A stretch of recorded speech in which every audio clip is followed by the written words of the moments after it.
Good evening, ladies and gentlemen. Welcome to Atlantic Bushcraft Adventures. Tonight we are on episode 211, and we thought we'd chat a little bit about camp fuels, mainly because we haven't talked about it in the past. We've touched on it in previous episodes and stuff, but we never did an episode on it. So, fresh topic.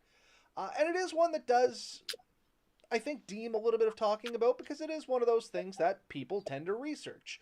And ultimately, at the end of the day, that's kind of where we hope our podcast fills in for some of you folks out there, is we make your research a little more enjoyable or easier to accomplish because Ben and I obsessively research everything when we get onto something.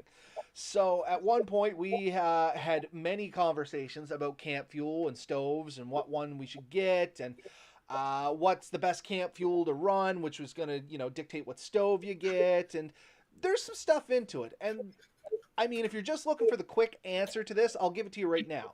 There's pros and cons to all of them, and it's really going to depend on your situation, how much money you have, and like there's a bunch of things that go into it. There is no real right answer. All we're going to do is hopefully give you enough information to figure out what works best You, for you in your situation, or at least a little bit. This is not going to be all encompassing because as I was doing the research on here to get the correct terms and flashpoints and stuff like that, I learned there is actually some abstract fuels out there that are only available in certain areas, and you can't necessarily get them anywhere else. A prime example of that, our brethren to the south, they can get a product called heat. It's very common down there. It's not so common in Canada. Not that you can't get it, it's just not readily available everywhere here. So you are going to pick up some unique fuels like that, but there are things that are similar. so heat, I believe, is just a gas line antifreeze. More or less, it's ethanol. It's a little more refined, but Yeah. So I mean, you can go in and get different alcohols, and that's definitely a conversation we're going to have in here. Alcohol is definitely one of the fuels. Um, so how do you want to organize this? Because there's so many ways we could organize this. It's not even fun. well, like most things, I imagine this will work somewhat fluid, but these are the key points that I wanted to break down, like we were talking about just before we came on. Big one's going to be availability, as I just touched on. Some things are easier to get than others. Cold tolerance, because I think that's going to be the number one deciding factor, especially for us, in the north, where cold is, Canada, you're cold like what? At least 8 months of the year, you have to worry about potentially what fuel you're using, or at least taking some precautions. Speak to yourself. I'm up here in the tropics. um, Burn efficiency is another big one that I thought would be a good thing to touch on. And then we can kind of, this will all get lumped together, but some other important things might be like storage, cost effectiveness, which is going to be relative once again, and cleanliness. Because those were all things Okay. I looked for in a fuel. Now, I can't say I have a perfect answer for every one of these things, but I can talk a little bit about most of these subjects. So I'm pretty comfortable. I know where we're going. I will suggest a place to start. And I think we should start with what is the absolute cheapest, easiest fuel you can get that people could use. Uh, And I am going to propose one, and then you can see if you agree or disagree. Mine would be biofuel or wood. yeah, and that's the thing. I wasn't gonna say it, but at the end of the day, that's probably gonna be the go-to fuel for a lot of people because it you make your campfire out of it. You can get twig burning stoves. Generally, most places you go, there's gonna be something you can burn. And those twig stoves and stuff, you don't need a whole lot of fuel, and it really doesn't matter on temperature because once it gets going, it's self-sustaining. That's the chemical chain reaction of fire. And like we've had the wood reburners and different types of stoves that can burn wood. I mean, you can also get like the bio lights that'll burn this stuff. Um, and if you want to buy, wood pellets have been a really good option you can get. And even my wood stove for the the hot tent and stuff, I have tried using like the compressed wood fuels, and they work surprisingly well. They're easy to cake in, and if you're car camping or even dragging a sled in, and you're not sure the what you're going to find. I got a surprisingly good burn out of one, like quite a long time using these things. So it's a good answer, but generally wood is relatively available. without having to purchase it in the woods. It's shocking, uh, right? And you don't But necessarily need wood. People are like, well, I live in an area where there's not many trees. You can burn pretty much anything in them. Leaves, as long as they're dried out, grass, stuff like that. It's going to burn quick, but you can still burn it. You just need peat more wood to moss, keep you going. right? Peat stoves were a huge thing in place. I've heard of people burning cow patties, Yep. Not right? the most pleasant smelling thing, but it's just digested grass and stuff like that, so it will burn. Yeah. So, but that is, if you're looking for a fuel that you don't have to spend a lot of money on and is lightweight, in the fact that if you're traveling a large distance and you don't want to carry a lot of stuff, a lot of these options for wood are pretty economical and lightweight. The problem is on the flip side, when you get there, you are dependent on the supply of wood that's available at your in site, or you end up having to travel further to get it. You have to process it to some degree. And if it's been really wet for a while, you're now dealing with wood that may or may not ignite readily. And the other thing worth mentioning, wood is probably the hardest one out of all of them to ignite comparatively. Nice dry wood's pretty easy to light on fire. Don't get me wrong, this isn't going to be strenuous exercise. But compared to something like gasoline, propane, butane, takes a spark and that kind of ignites, as where with wood, you're probably going to want a lighter and some tinder to get her going. So just keep that in mind too. So a couple comments from the side here already. So Danny from Red Sand Adventures, did you ever hear of canned heat? If so, what are your thoughts and experience with it? Yes. So Okay, because I I'm going have to it say up. no, I haven't. Well, if it's what I'm thinking of, it's the gel fuel or the Cernos. Oh, okay. I know what you're talking about now. Or heat in a can. It's a jelly-like substance that can burn. You put the cover back on and reuse it. Doesn't I spill might as have much. some. Give me 2 seconds. If I'm wrong, Danny, let us know. Yeah, kind of have some. If you can hear me over there. Well, I hear him talking in the background. Can you guys? Yeah. So if this is the right stuff, this is something. It usually comes with like a snap-in lid. You pop it off. You can light the stuff. Put the lid back on. It goes out. And the neat thing is, it doesn't really spill or waste. Aha. So yeah. So you can often get this stuff. Caters use similar stuff on a lot of their warming trays. It's a little can they put in, they light it, it burns for many an hour, and you know, did he correct us? He said this one is more of a little block of something. So I think he's talking the fuel pellets. Because the reason I left this one out, way back when ABA started, I did a boil video. This sucker never actually successfully boiled water. It gets it warm. It does not boil. Yeah. So, and I think that's why they're often used on those warming trays. Because what you do, if you ever see them, they'll often have like a tray of food and there's a tray of water that they sit atop of. Yeah. And it heats that water up, but it doesn't quite boil them, at least depending on the size and volume.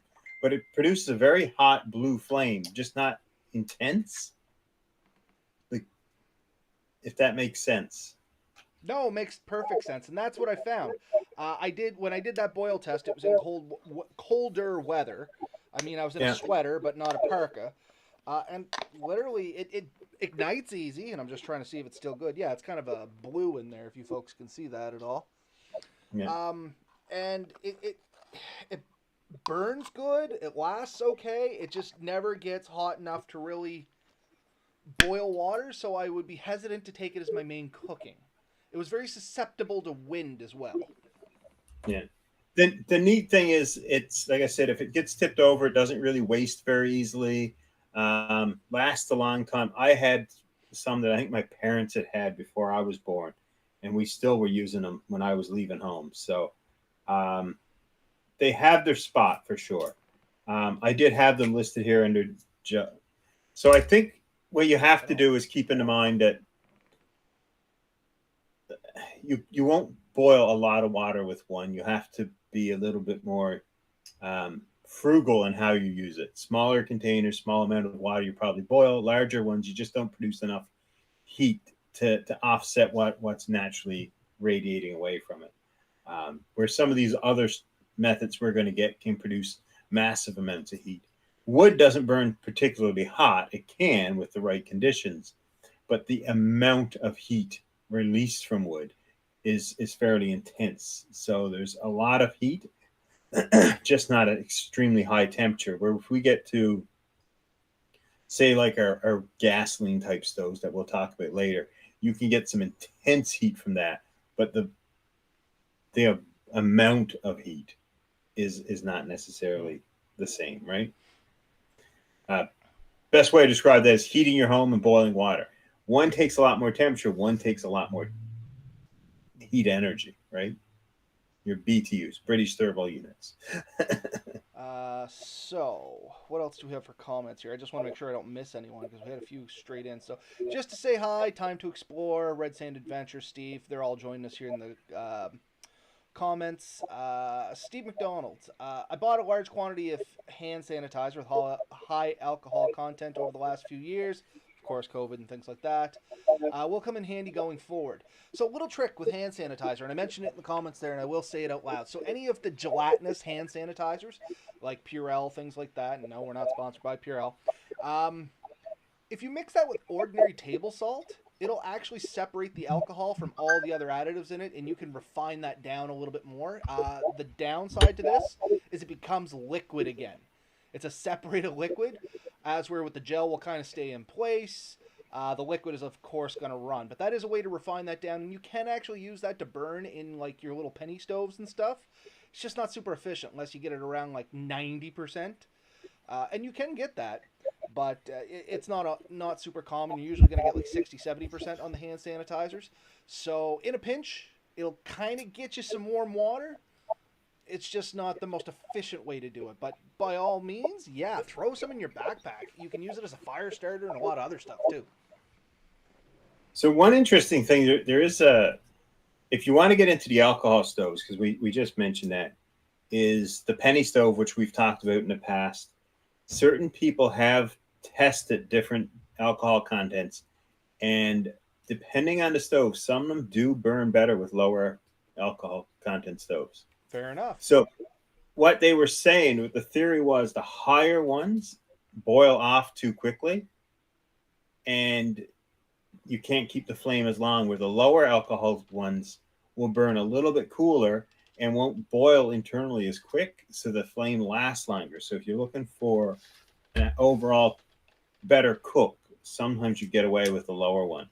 There was a number that I think they really found between 70 and 90. There was a difference, but it wasn't necessarily getting vastly better as you went up.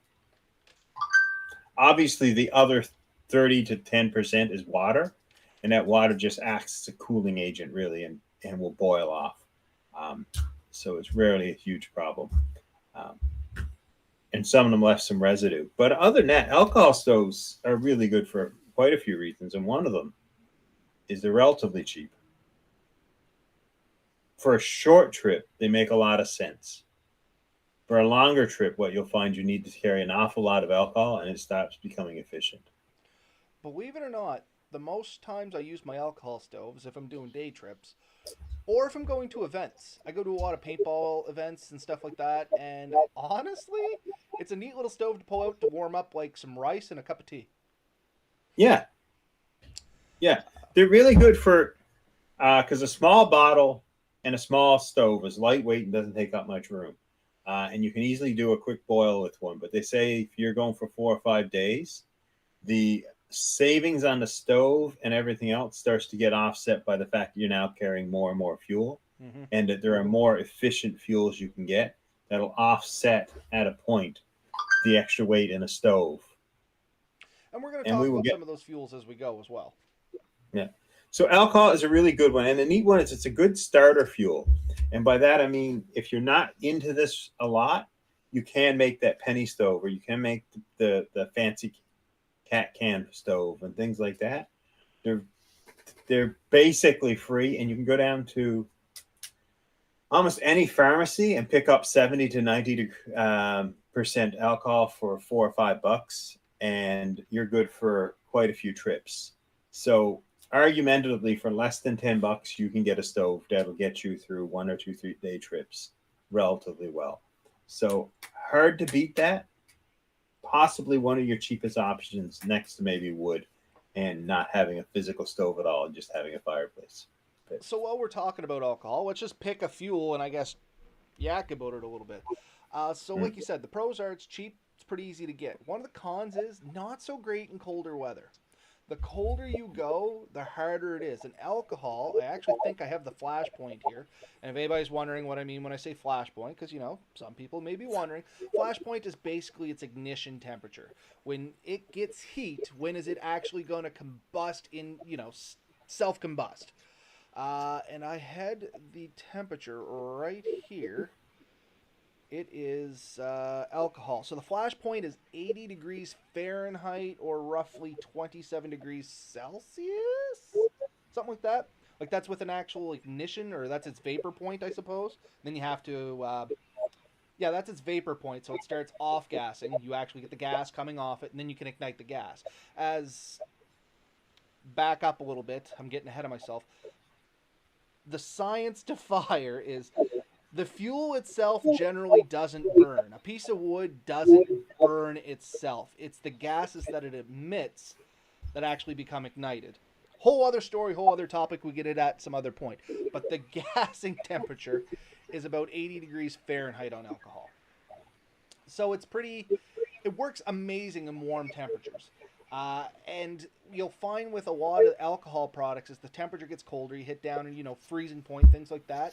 You may have to take a little of that alcohol and pour it over your stove, and literally set your stove on fire so that it warms it up and it vaporizes a little better, which yeah. kind of freaks people out the first couple times. So And that's called priming. Yeah, exactly. So the term is priming. But if you're not used to that, or if you don't have a spot where you can do that safely, potentially, and this is going to be an odd situation, but if you were in the situation where there was a fire ban, but it was cold and you couldn't, splash that alcohol around to boil your or prime your stove, you might have a problem there. So just little things to think of. And that's where you kind of need another tray or something to sit it in so that you can burn that off.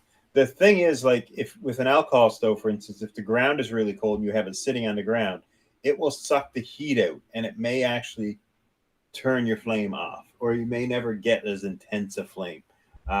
Alcohol is not actually the worst one on our list for this, but it is prone to that, and you have to consider that. And there's ways to combat that, like insulating underneath your stove, which of course, what do you mean by maybe putting a piece of wood instead of putting it directly on, say, like ice or frozen ground, because that's really cold, where the wood may create some degree of insulation. And yeah, protecting your stove. Alcohol is also something that's easy to waste on yourself. And where it's so ignitable, you may accidentally ignite yourself. And that's not uncommon for anyone who's used like a Zippo lighter and overfilled their Zippo lighter.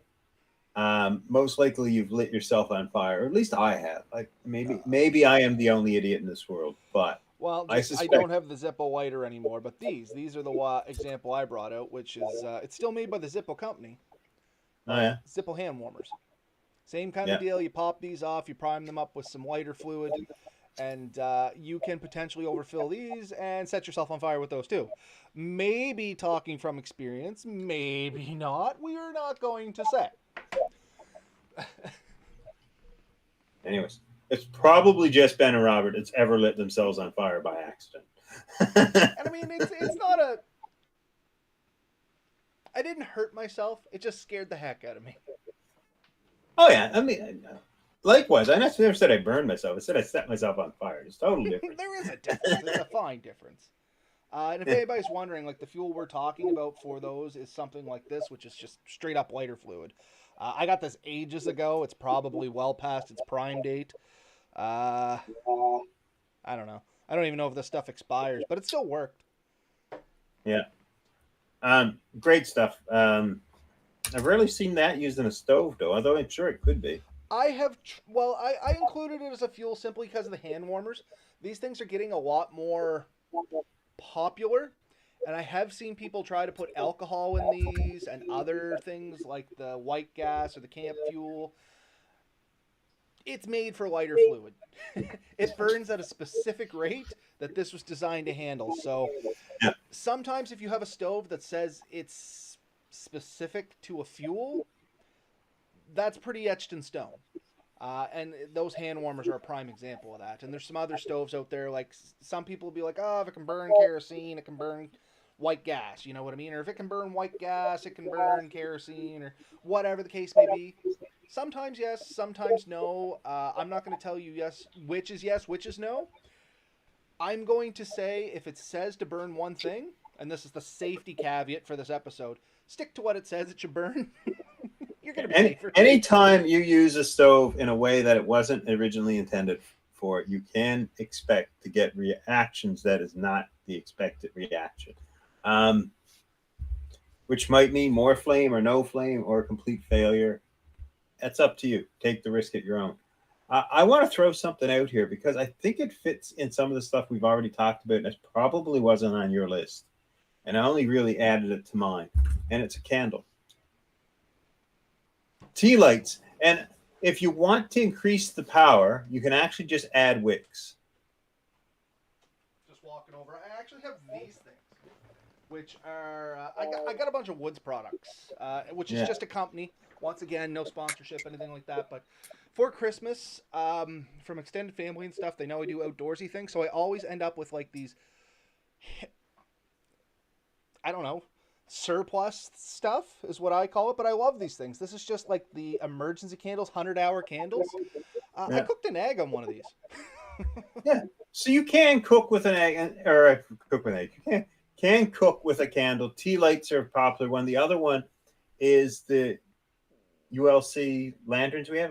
Yep, UCR lanterns. There's a 3-wick one that they actually show people cooking on top of. So candles are a good source for cooking, and probably would be ballpark capable of similar things as their gel canister ones. You get a lot of burn time for wax. Wax has a lot of BTUs per weight. I don't know what the exact ratio is, but it's decent. Oh God, you'll make me do math. You know what? No, I'm not even going to attempt that. But just know it is an option up there. You can go to the dollar store and buy a bunch of tea lights, and either use multiple tea lights on a small frying pan, or just if you have a drill bit, you can actually put a couple extra wicks in one and increase the output of one. Obviously you're going to decrease the length that it'll last, but and they'll work in relatively cold temperature. Like wax itself is its own insulating to the base, and the liquid, the wax that turns to a liquid is a small amount, and it gasifies that right away. So it's a really good system, and I've used this in the past.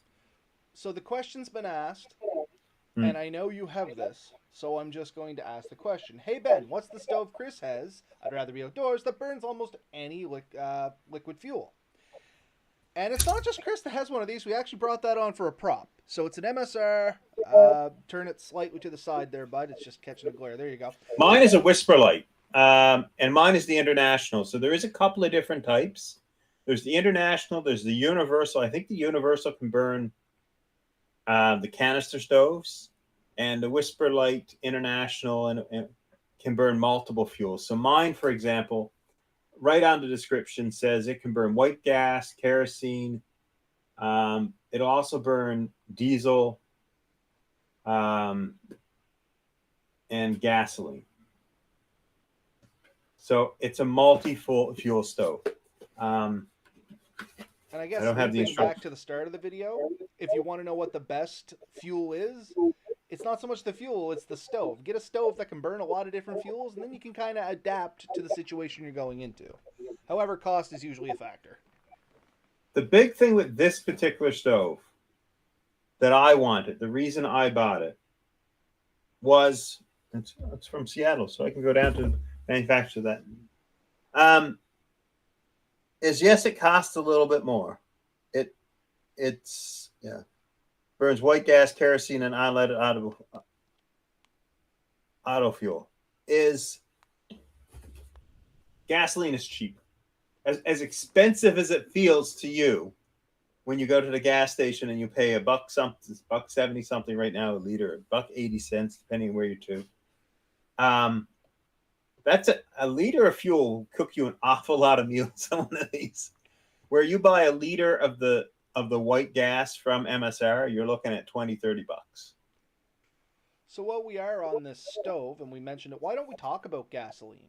Because gasoline Yeah. can be used in several stoves. There are several stoves out there that are able to burn gasoline and diesel. Um, Diesel we'll touch on another day, or we towards the end, but not with gasoline anyway. But Yeah. gasoline itself, as Ben said, it's very readily available. You know what I mean? You're going to find it pretty much anywhere because as long as there's cars, you got to fuel them up. They're going to sell gas. Gasoline is wonderful in cold weather. It has a super low flash point. I think it's down around, I have that written down. It's like minus 42 degrees Celsius or something like that. So it'll vaporize in a very low temperature, which means generally you're not going to have problems with it in the cold. But because of its very low flash point, it's a little unstable just to carry around in your backpack. You know what I mean? Like you can put it in a container and things is good, but it vaporizes very quickly, and it can build pressure in containers, and you can get off gassing and some stuff like that. That's the number one drawback to gasoline. So I'm not saying don't use it, just saying be a little more attentive, aware when you are using it. Don't take massive quantities unless potentially you're jerry canning it or something like that where it has a vent and the proper all that stuff. If you're just like throwing it in an old water bottle, and you know, I'm rolling my eyes as I say that, but I know people have done this, and you just shove it in your backpack, it could potentially cause you problems. Oh yeah. Unlike alcohol that I've thrown in all kinds of containers and it pretty well no risk. Gasoline will melt a ton of materials. Yeah, so gasoline's flash point minus 50 Fahrenheit or minus 45 Celsius. So you're getting down around there where the temperatures match up. But anyway, very cold. And it'll still burn pretty good. Yeah. And that's one of the reasons I wanted that stove is sometimes you find fuel or if you have trouble finding fuel. So I've used other stoves, which I want to talk about. And this is more readily available. The other thing, like you said, cold temperature. This is my winter camp stove. I have used other stoves like the alcohol. We're going to mention canister and propane later. They have the same problem. They fail at low temperatures. You don't get as much heat from them, even if you can get them delayed. You won't get the intensity. Where this stuff doesn't seem to matter. They will burn. I mean, and there's part of it is they have a little generator on it. So once the flame gets going, the fuel gets put through a brass tube that's inside the flame and it heats it up anyway. So once you get this thing going, it's pretty consistent. So I was gonna say something else on there. Oh, that's the benefit to the stove that Ben has.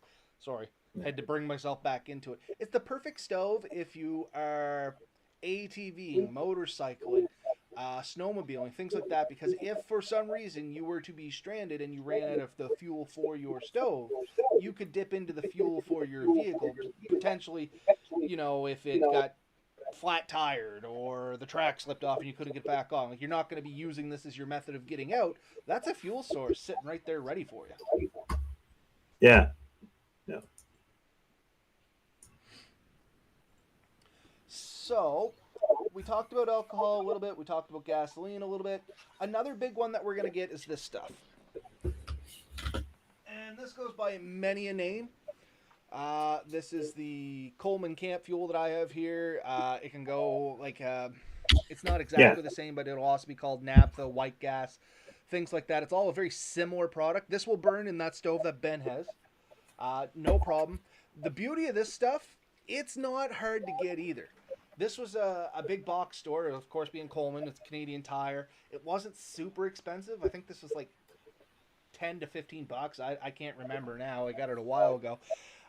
And they make a lot of devices that use exclusively this, so the one fuel can kind of go through different things. I didn't bring the stove in, but I have a fuel stove out there that'll burn this. I have several lanterns that'll burn this. You can get little heaters that will burn this. Like it's a pretty universal fuel. It works at lower temperatures fairly well. It burns clean is another great part of this. You know what I mean? It's probably one of the cleaner burning liquid fuels that we have on the list. Um, I like this as a fuel. The problem is, once again, sometimes getting the actual, burner stove to run this can potentially set you back a little bit more than you're willing to spend at the time, if that makes any kind of sense. Thoughts, Ben? Hmm? No, I mean you covered it pretty good. I was just trying to look up what is the actual distance between or difference between white gas and gasoline. I didn't quite get to there, but basically the real way to look at it, they're both highly flammable, clear liquids that can dissolve. Like they're both a strong hydrocarbon, but the camp fuel one does burn much cleaner.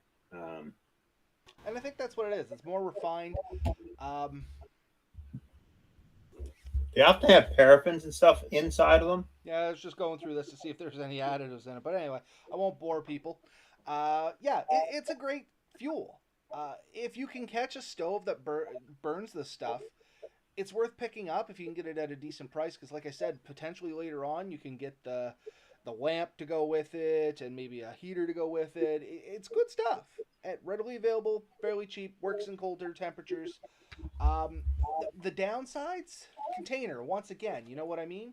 This is a liquid in this container. Once the liquid runs out, like it's not expanding as some of our gas products over here would. So you have to have a container that's bigger to support the fuel that you're taking with you. So depending on where you're going, if you have that ATV, that snowmobile or whatever, then it's not so big of a difference. But if you are walking, once again, the Appalachian Trail, you probably aren't going to want to carry around a 5-gallon pail with this stuff. No. Well, and that's one of the reasons I like this particular type of stove, and that was because I could buy. Like it comes with the little red canister type stoves you get. It doesn't come; you have to buy them separate. You can get 2 or 3 sizes and they're refillable. You can use that fuel in them. You can use the gas in them. You can mix the two if you really wanted to. Be awful careful with that. Not because it'll most likely ignite, but it's just there is different nozzles for one type of fuel and the other. And if you mix them, one nozzle may not work quite as well, and you may not end up with the best option. But yeah. So yeah, that's a touch on white gas or camp fuel or whatever you want to call it. If you're wondering about it, it's great stuff. Its major drawback is just the weight. Honestly, it takes on my list. I had actually listed all these together as in kerosene, white gas, diesel, and gasoline as all being very similar in nature. I mean, yes, there's some advantages and disadvantages to each of them, but you're still burning them all in very similar stoves. And the reality is, a stove that burns one and not the other, it's most likely the jets that are the difference. There's not a lot of other differences. They're just tuned like a carburetor in a car to burn one type of fuel better than the other. Now, this is not to say, once again, safety thing. If you have one that's supposed to burn camp fuel, don't throw gas at it. They are different, but similar. Yeah. So, and that's it. Like you can get ones that can burn both. If that's what you want, look for that. Don't assume one that says it can't would, because you'll probably regret that very much. So yeah, liquid fuel stoves. So what are the advantages? Obviously, oftentimes you can use reusable containers, which some of these other things are a use and throw. A lot of power per weight. Unfortunately, the stove is oftentimes the heavier part in this equation. So you end up with more parts, more complexity with a lot of these stoves than, say, the alcohol stoves. So this is where the weight offset goes. These stoves are much better for long-term trips. If you're going for a week or 2 weeks, a gas or liquid fuel stove may very well be your option over, say, like an alcohol stove, which technically isn't a liquid fuel stove, but isn't pressurized. Like you don't have to pump it up or add addition to it. So keep that in mind. And the maintenance can be trickier. If you don't know how to properly light these, like mine, you actually have to overfill it. Like you start it up and you light the whole thing on fire, and then it actually properly lights up. So if you know what you're at, you can do a lot of damage to both yourself and your stove. So there's a learning curve to these stoves. They're not as beginner friendly. And I've seen relatively experienced people in the woods buy or come across these stoves and do a lot of damage to the stoves because they didn't know what they were doing. So take the time to learn how to use it. So It's just a shout out to Danny there. Danny says he has one of those MSR pocket stoves. Did a video on it. You can check it out on his channel. That's Red Sand Adventures. I think I watched that one, Danny. I think I watched all your videos. yeah. I'm gonna Yeah. have to And refresh my memory. MSR is a good brand. You can get a lot of types of stoves from them. They have these multi-fuel liquid fuel stoves. They also have the canister type stoves. They're called the pocket rockets, and those are really cool too. I have one of those myself also, and we will talk about that. Maybe that's a good time to move to the canister Yeah, or I think. isobutyl propyl stoves. So, and we can throw propane in the same idea. This is your compressed gases. The compressed gases are possibly your easiest fuel to burn. Yes, right? You hook your stove up to it, you turn it on, you light it, it's pretty well foolproof. Much easier than your liquid fuel stoves. The downsides are, and this is my opinion, generally they're not refuelable. Or if they are, it's through some aftermarket system that we cannot recommend or disapprove of. So and you can see I still have my torch end attached to this one because it just happened to be one closest to me. You can technically refill these, but the reason that my end is still attached, prone to leaking. You know what I mean? These little cylinder heads here, and I think this is just, yeah, it's a Coleman brand, so if you buy a little better brand, you might get a little difference. But if I pop this top off, and that's why I leave it on in the house with the valve closed, I had it in here doing some soldering. I don't leave this in my house day in, day out. I don't want anybody to start pounding me with messages saying it's dangerous. I usually keep this out in my gas hut. But, yeah, my biggest problem with these is they leak, and they're susceptible to temperature changes.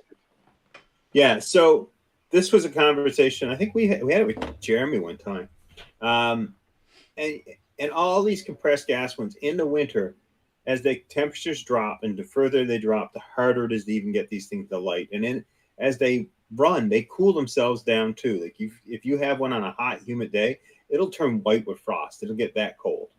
So yeah, you will have a hard time boiling water with the compressed gas stove in the winter without some kind of way of adding heat to the cylinder. And you have to be really careful heating up a compressed gas cylinder. So if you had hot water or warm water, you can pour over it and it'll burn much better. But that's just going to cool down quickly. So it's a difficult thing. In the summer months, it's oftentimes the quickest and easiest route, and you see it on so many campers. It's not my favorite, but I have them and I use them, and they work great um, because of the wastage and the temperature fluctuations. But nice warm day. There's nothing easier to light. It's very convenient, and they're relatively cheap. You can usually pick up canisters. Like I have the little BSI titanium one. I think I paid less than $30 for it, maybe less than 20. So Um, I don't have it here in front of me, but I have a little pocket stove that goes with these yeah, isobutane fuels. And I think it was $11. Just screws on the yeah, top. You use the bottom as your base to set it down on, and the fuel itself was relatively inexpensive. Once again, I think this was only 12, $13, and this is a yeah. pretty big can. I have the smaller ones too, which is typically what I bring with us. I picked this one up for the last hurricane that we had. I wanted to make sure I had a couple different methods of cooking on hand. And and there's even smaller ones than that. There's ones about half the height, and there's ones that have a smaller diameter, Yes. and they're short. So, and there's ones that are called winter fuel, which will do work better in cold weather. So But what even they they, do there, and maybe you know more, Ben.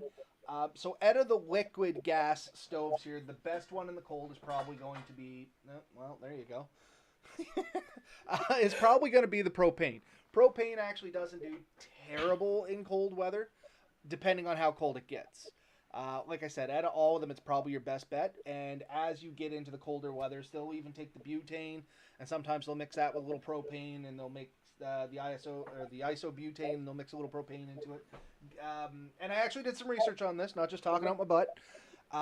And it'll give it a little bit of extra for the colder weather. And when I say colder, we're not talking the Great White North colder, where we're into like minus 40, minus 50. We're no, talking like the lower Canada freezing. colder. We're talking about near the freezing point, they'll still work. They're still functional. After you get, like, the colder it gets, the worse they're going to function. One of the tricks is if you can find unfrozen water, so it's 4 or 5 degree weather or water, even 2 or 3 degrees, and put it in, that's actually a little bit of an improvement over having it in air that's -10, -15.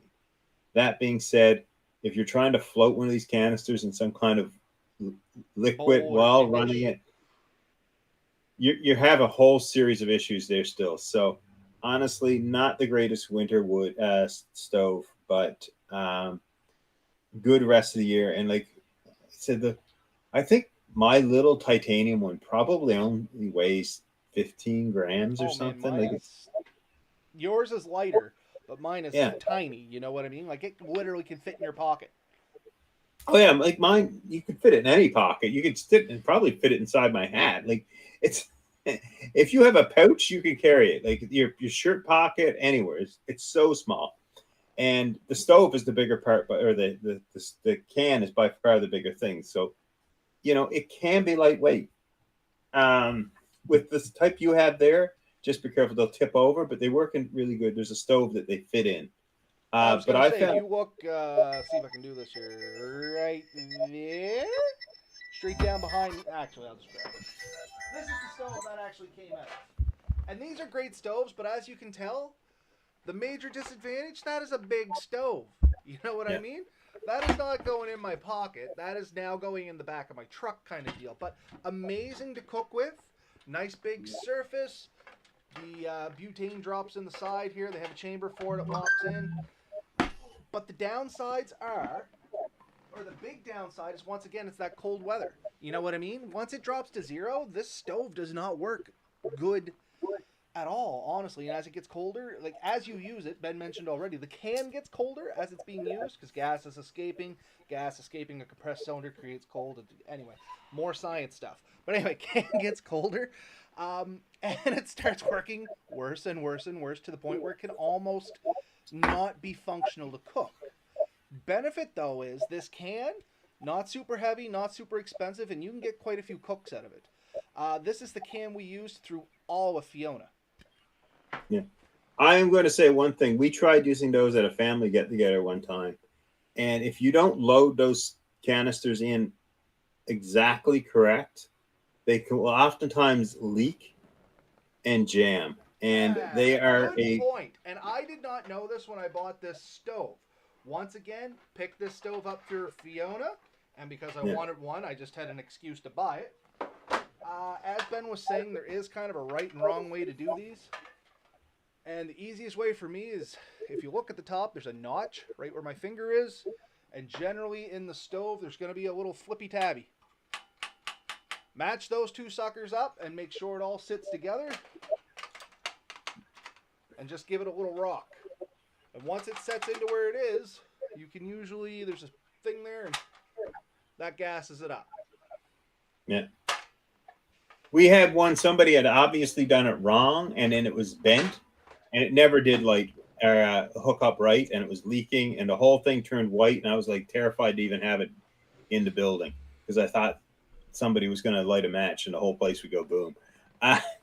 So that's the other thing. If with the canisters, if they ever were to get punctured, it would be an immediate fire hazard. On the bright side, as opposed to say like the gasoline or liquid fuels, it will quickly evaporate and you won't be left with much, but maybe a smell for a few days.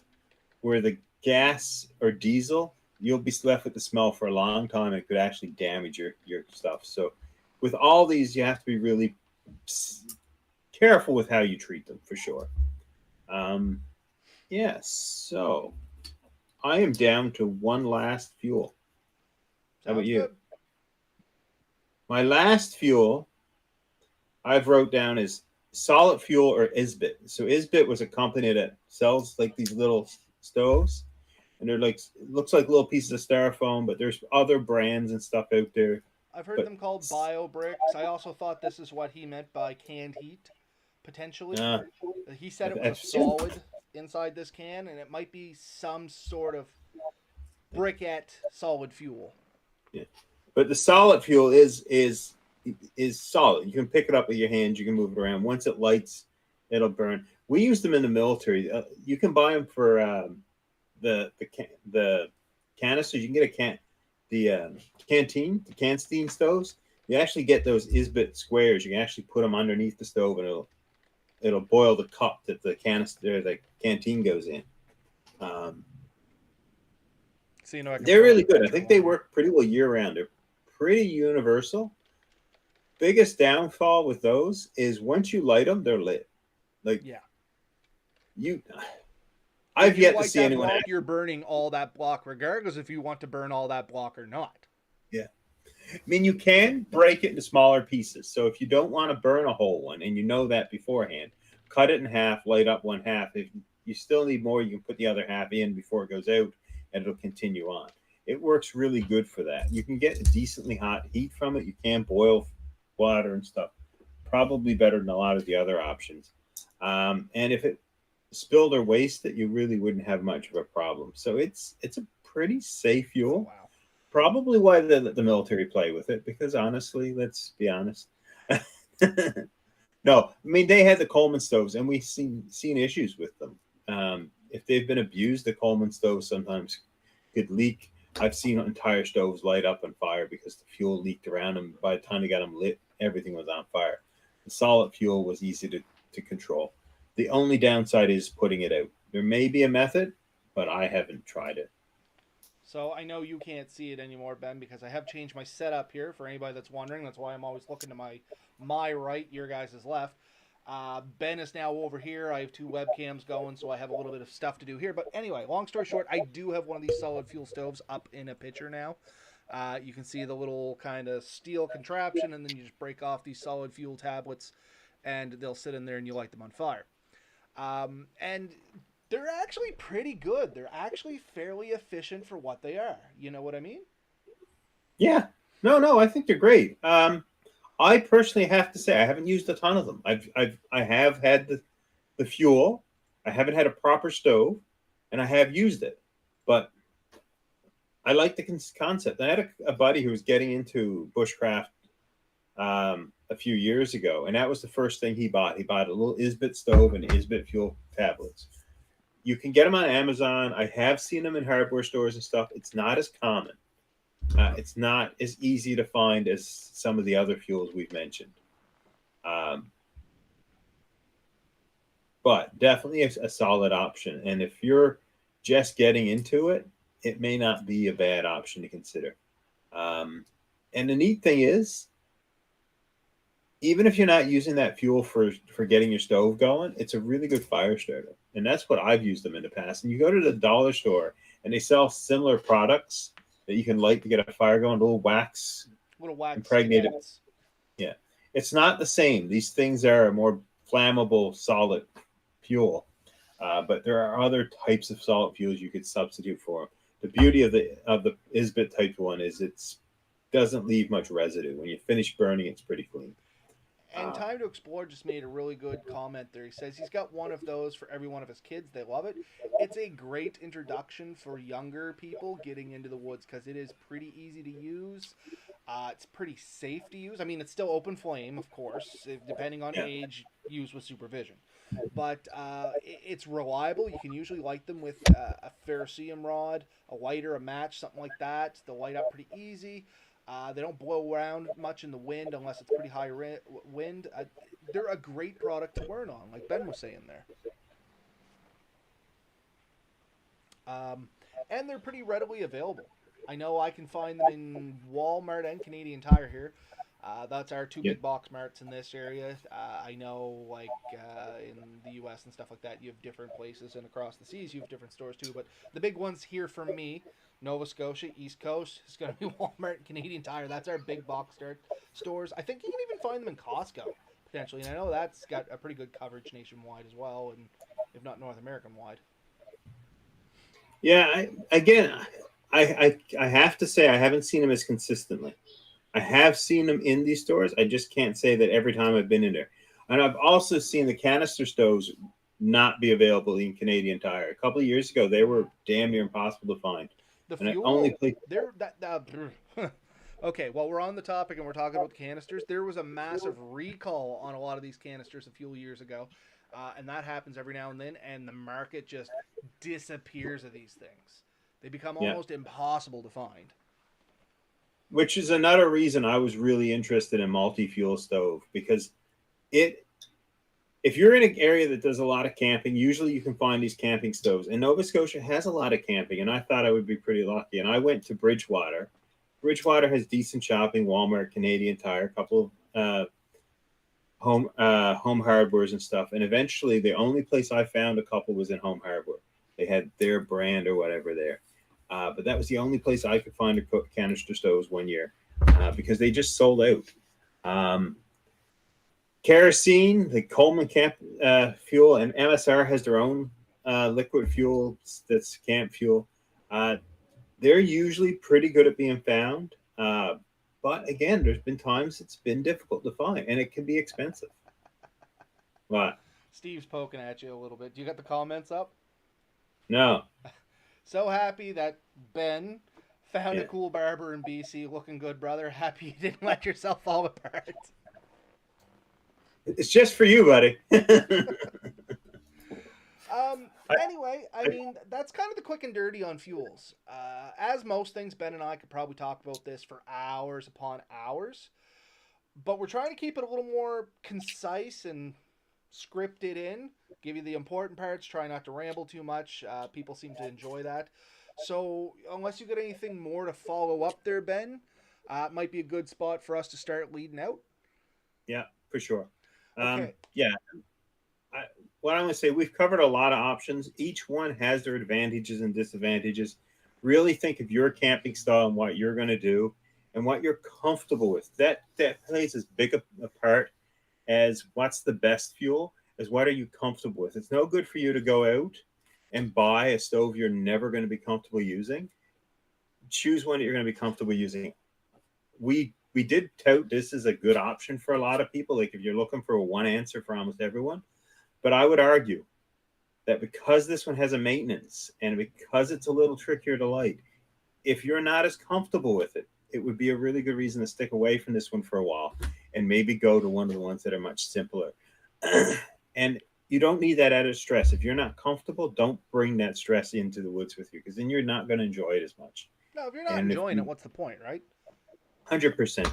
Um, don't let anyone tell you there's only one answer to this because these stoves would not all exist if there wasn't a market for every single one of them. So that's what I would really like to go with. There's a market for these stoves for a reason. Figure out what's important to you, use it. And last but absolutely not least, as we've always said, try this stuff at home before you take it into the woods. Test this stuff, get it out there. Learn to use it, enjoy it. It'd be nothing worse than getting out there thinking, oh, I got plenty of fuel and not even make it through one meal. It would be absolutely miserable. So figure out what you can do with each type of stove, with how much fuel. If you look at the ultralight guys, they will tell you to the gram how much alcohol they take for a camping trip because they know exactly what it takes to boil 1 liter of water and they know how many liters of water they're going to boil. And I guess the last thing I would throw on there, like Ben said, just whatever kind of camping you're doing is going to be where you find what works for you. Take into consideration what's the general weather you're camping in, what's the temperature you camp in, what's the altitude you camp in. This all plays into this. Water tends to boil at a lower temperature higher up, but that doesn't mean that it's hotter higher up. That just means it has a lower boiling point because there's less air pressure at those altitudes. And we're talking like Everest and things like that where it really starts showing off a lot. But if you are higher up in altitude, it might be a consideration. So do a little research on that. Find what's comfortable to you, as Ben said, and test it at home. Can't stress that enough. Do your testing at home. Don't find out it's all going to go to hell in the woods. Do that stuff at home. Yeah. So Yeah, I think we hit it. Yeah. No, I was just going to say, just before we sign off, a reminder to everybody out there that's listening, next week we are going to be broadcasting on Thursday. It is not going to be Wednesday. The reason for that is we are going to have Matthew back with us, and we had Matthew with us 2 weeks ago. Yeah, I think it was 2 weeks ago. Matthew owns a survival school there and a few online courses. He's coming back to chat with us about the history of bushcraft. Some of you folks out there said that was going to be an interesting subject, and I tend to agree. I think that's going to be a very interesting subject. Matt seems to really know his stuff there, or at least has a passion for it. And I think a lot of great information is going to come from there. He kind of started on it in that episode, so if you go back and listen to that, you'll get a sneak peek on it, but we kind of shut him down for the purpose of bringing him back again. It's the history of survival, I think he called it. Yeah. Not necessarily bushcraft. But yes, basically that idea. And I believe, can we give a hint of some of the following? We can say it. There has been some back and forth, so it is confirmed on paper. Let's go with that. We have another. We've had the conversation. It is confirmed on paper for April 5th. Who are we bringing back, Ben? Not back. Who are we getting on? I wasn't going to give the name. I was just going to say we have another guest. Let's leave that off. for various reasons, and one, I don't want to mess up the man's name, but other, I want to leave a mystery. So yes, we have another guest coming who, what we will say is he had an interesting experience in the last year, and he's going to come on and share a little bit about that and a little bit about himself.